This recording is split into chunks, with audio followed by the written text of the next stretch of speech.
পাঁচবিধ খাদ্য যিকেইটা চকুৰ কাৰণে অত্যন্ত উপকাৰী সেইকেইটা হ'ল ১ নম্বৰ গাজৰ। আমাৰ খাদ্যত গাজৰ খুব দৰকাৰী।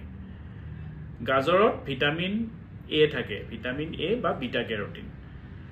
ভিটামিন এৰ অভাৱৰ কাৰণে চকুত কুকুৰি কণা হ'ব পাৰে আৰু সেয়েহে আমি গাজৰ প্ৰচুৰ পৰিমাণে খোৱা উচিত। দ্বিতীয়ত হৈছে পালেং শাক।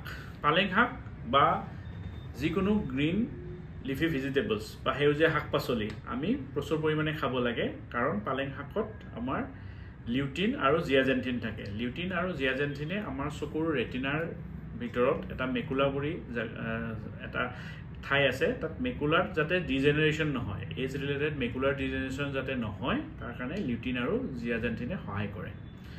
তৃতীয় হৈছে মাছ। সাগৰীয় মাছ বা যেনে টুনা ফিছ, চালমন ফিছ আদিত প্ৰচুৰ পৰিমাণে ওমেগা 3 ফেটি এচিড থাকে। ওমেগা 3 ফেটি এচিডে আমাৰ চকুত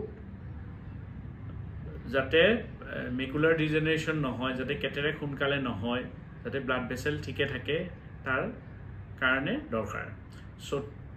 চতুৰ্থতে হৈছে কণী। কণীত প্ৰচুৰ পৰিমাণে লিউটিন, জিয়াজেন্থিন আৰু জিংক থাকে। এই জিংকে আমাৰ চকুত হ'ব পৰা ক্ষতিৰ পৰা আমাক ৰক্ষা কৰে। যেনে আমাৰ চকুত ধৰক কিছুমান ব্লাড ভেচেল আছে ৰেটিনাত, সেই ব্লাড ভেচেল যাতে সোনকালে ফাটি নাযায় তাৰ কাৰণে আমাৰ কণী খাদ্যত থকাটো দৰকাৰী। ৫ নম্বৰ হৈছে আমাৰ নেমু বা কমলা টেঙা। নেমু বা কমলা টেঙা খাদ্যত খুবেই দৰকাৰী, কাৰণ ইয়াত ভিটামিন চি বা এস্কৰ্বিক এচিড থাকে।